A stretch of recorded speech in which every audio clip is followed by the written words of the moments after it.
तो हेलो दोस्तों, जय शंकर की। कैसे हो आप सब दोस्तों? एक नई वीडियो में आपका स्वागत है। तो दोस्तों आज की जो वीडियो है वो रहने वाली है CSIR central electronic engineering research institute, ministry of science and technology, government of India, जिसमें कि टेक्निकल और टेक्नीशियंस की जॉब्स वैकेंसीज जो है ओपन हुई है।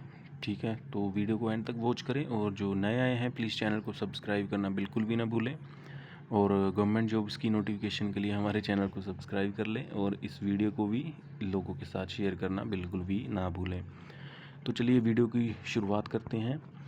तो जो स्टार्टिंग डेट थी रजिस्ट्रेशन की वो 21 मई से जो है स्टार्ट हो चुकी है और इसकी लास्ट डेट जो है वो रहने वाली है 20 जून रात 12 बजे तक, सैटरडे वाले दिन। तो इसमें जो पोस्ट हैं वो सारी चीज़ें मैं आपको एक एक करके बताऊंगा, तो वीडियो में एंड तक बने रहें। और online application are invite from eligible citizen to fill up vacancies for the following technical officer technician position as per the detail given below for location at Pilani, Chennai, Jaipur. ठीक है, लोकेशन इन्होंने 3 दी है, पिलानी, चेन्नई, जयपुर में। तो जो भी इंटरेस्टेड हैं यहाँ पे जॉब करने के लिए तो वो ज़रूर से अप्लाई करें। तो डेजिग्नेशन में जो पहले नंबर पे टेक्निकल ऑफिसर ग्रुप 3 की जो पोस्ट है उसमें जो है 8 वैकेंसीज़ हैं, जिसमें कि SC के लिए 1 है, EWS के लिए 1, अनरिजर्व्ड के लिए 6 out of 8 post. 2 post will be reserved for PWBD। ठीक है, 8 में से 2 पोस्ट जो है वो डिसेबिलिटी वालों के लिए जो रिज़र्व है। इसमें जो सैलरी आपकी रहने वाली है, इसमें जो आपका पे लेवल वो 7 रहेगा, जो कि आपकी सैलरी 44,900 से 1,42,400 रहने वाली है। टोटल जो एमोलमेंट्स है वो आपको 89,268 रुपीज़ रहेगा। एज लिमिट इसमें आपकी जो है 30 ईयर रहने वाली है, जो कि रिलैक्सेशन के बाद जो है आपको पता है कि SC ST वालों के लिए 5 साल, OBC के लिए 3 साल और बाकी PWD वालों के लिए लगभग 10 साल तक हो जाती है। उसके बाद जो टेक्नीशियन की पोस्ट है नेक्स्ट, जो ग्रुप 2 में इसमें जो है पोस्ट निकली है, उसमें जो 14 वैकेंसीज़ हैं, SC के लिए 2, ST के लिए 3, EWS के लिए 3, अनरिजर्व्ड के लिए 6 आउट ऑफ 14 पोस्ट। 2 पोस्ट इसमें भी PWBD के लिए जो है रहने वाली है, इंक्लूडिंग एक बैकलॉग के लिए। उसके बाद जो सैलरी है इसमें 19,000 से लेके 63,000 तक रहने वाली है। लगभग जो एमोलमेंट है वो 39,728 रुपये का रहेगा। और उसके बाद जो है एज लिमिट इसमें 28 तक बोली गई है। बाकी रिलैक्सेशन आपको पता है, उसके अकॉर्डिंग आप देख लीजिएगा अप्लाई करने से पहले। बाकी मैं दोस्तों आपको मेन चीज़ें बताऊंगा, क्योंकि वीडियो ज़्यादा लंबा हो जाता है तो ज़्यादा वीडियो को लंबा नहीं करूंगा। तो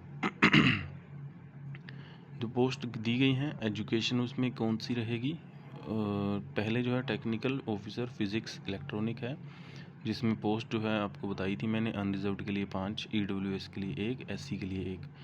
तो यहाँ पे आपके पास BE, BTech और equivalent electronics and instrumentation, electronic and communication engineering, electrical electronic engineering with 55% marks के साथ। अगर आपके पास ये नहीं है, अगर आपने MSc की हुई है physics electronic applied electronic with 55% marks के साथ, तो आप अप्लाई कर सकते हैं। जॉब रिक्वायरमेंट क्या रहने वाली है, selected candidate will support electronic assembly, circuit design and semiconductor microwave equipment operation and maintenance, contributing to the institute's ongoing and future initiative. ठीक है, तो दूसरी पोस्ट जो है टेक्निकल ऑफिसर की, जिसमें कंप्यूटर साइंस के लिए बोला गया है, ये पोस्ट अनरिजर्व्ड के लिए जो एक रहने वाली है। बाकी इसमें एक क्वालिफ़िकेशन आपकी जो है BE, BTech, MSc मांगी हुई है और computer science with minimum 55% marks. ठीक है, अगर आपके पास ये स्टडी नहीं है, अगर आपने MCA की है विद मिनिमम 55% मार्क्स, तब भी आप एलिजिबल हैं इसको अप्लाई करने के लिए। तो इसमें जो आपका जॉब जो है आपकी जॉब रिक्वायरमेंट रहने वाली है, जिसमें कि आपको project monitoring, evaluation framework, data analysis and handling large data asset, web portal management, project management tool, R&D project, life cycle procedure, procurement budget and analysis, record creation, collection with an understanding of government financial system. ठीक है दोस्तों, तो इसमें जो है ये आपकी इन्होंने क्वालिफिकेशन बताई है। और उसके बाद जो है टेक्नीशियन 1 पोस्ट जो कि इन्होंने बोली हुई है, उसके लिए जो है इन्होंने अलग से जो 6 पोस्टें हैं, ये पोस्टें अलग थी जो कि इन्होंने बताई थी। जो पोस्ट कोड के अकॉर्डिंग आप जब अप्लाई करेंगे, एक का ना ऊपर ये टेक्निकल उसमें है टेक्नीशियन के लिए जो इलेक्ट्रॉनिक मैकेनिक, जिसमें जो है एजुकेशनल जो आपकी है क्वालिफिकेशन जो आपकी सेकेंडरी स्कूल सर्टिफिकेट जो है आपको चाहिए होगा। और आपके पास जो है equivalent science subject with minimum 55% marks. And अगर आपके पास ITI सर्टिफिकेट है तो national state certificate of electronic mechanic for a recognised institute.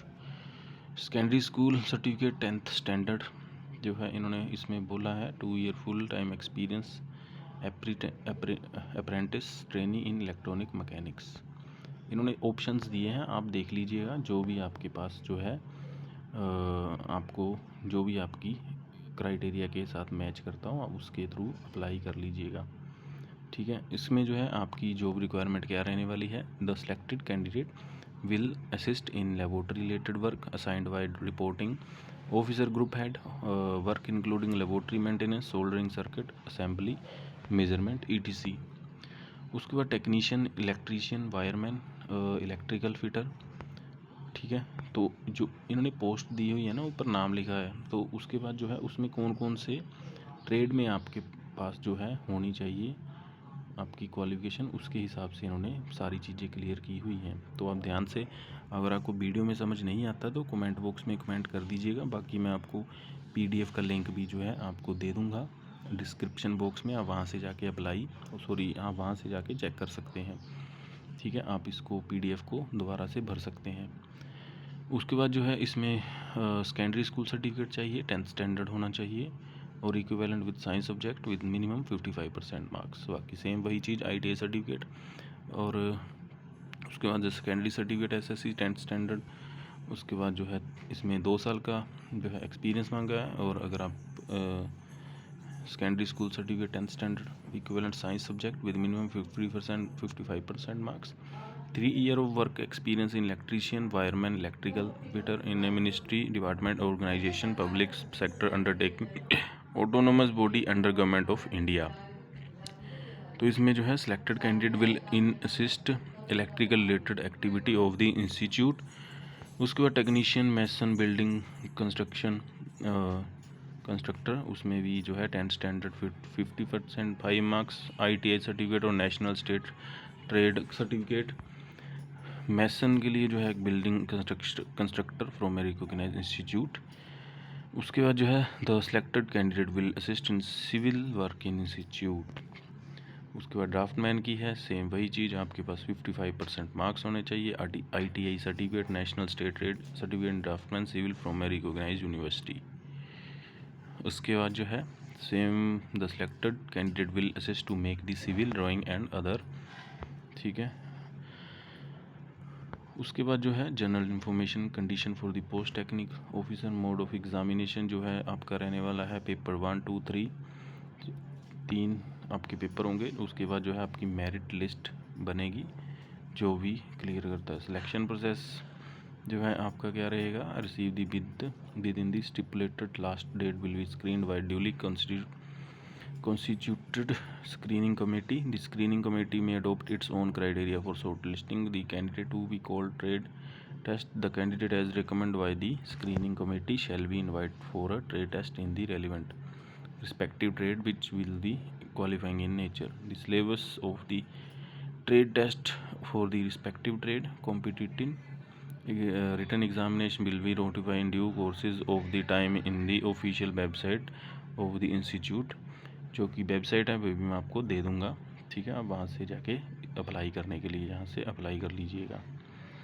उसके बाद जो scheme of competitive written exam for the post of technical officer, जो एग्ज़ाम रहेगा वो OMR बेस्ड और computer based objective type question multiple choice को examination रहेगा। Medium of question, the question will be set both in English and Hindi except the question on English language. Standard of exam जो है graduation post graduation level based on the advertised qualification of the post. Number of question जो है 200 रहेंगे और आपके जो है time जो है आपका 3 घंटे का रहेगा। टाइम अलॉटेड यानी कि mental ability test, number of question 50, maximum marks जो है आपके 100, 2 mark for every correct answer. Negative mark there will no negative mark in this paper, ठीक है। उसके बाद जो पेपर 2 है उसमें time allotted 30 minute, general awareness और इंग्लिश लैंग्वेज के क्वेश्चन रहेगा, मैक्सिमम मार्क्स 75 रहेगा। इसमें जो है 1 negative mark for every wrong answer. तो ध्यान रखिएगा, दूसरे जो पेपर होगा सेकंड अटैम्प्ट रहेगा उसमें जो है नेगेटिव मार्क रहने वाली है। थर्ड पेपर जो है अलॉटेड 90 मिनट, उसमें कंसर्न सब्जेक्ट रहेंगे 100 मार्क्स के और 300 जो है मैक्सिमम मार्क्स रहेगा और 3 marks for every correct answer, और इसमें भी नेगेटिव मार्किंग जो है होने वाली है, ठीक है। बाकी उसके बाद जो टेक्नीशियन है वो सेम वही चीज़ है, इसमें भी जो है क्वेश्चन आपके इंग्लिश हिंदी में रहेंगे, ऑब्जेक्टिव टाइप क्वेश्चन रहेंगे। स्टैंडर्ड ऑफ एग्ज़ाम रहेगा SSC प्लस ITI और 12th स्टैंडर्ड। उसके बाद जो क्वेश्चन 150 रहेंगे इसमें और 2 घंटे 30 मिनट का जो है टाइम रहने वाला है। फर्स्ट वाला टाइम अलॉट है, इसमें भी सेम मेंटल एबिलिटी टेस्ट है, 50 क्वेश्चन रहेंगे 100 मार्क्स के, नो नेगेटिव मार्किंग रहने वाली है इसमें।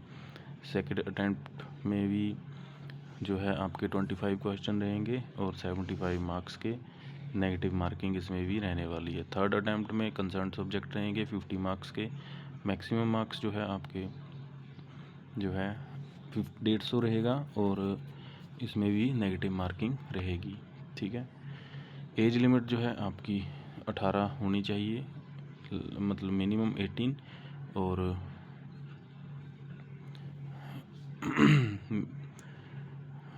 अपर एज जो है SC ST वालों के लिए 5 साल रहेगी, बाकी SC वालों के लिए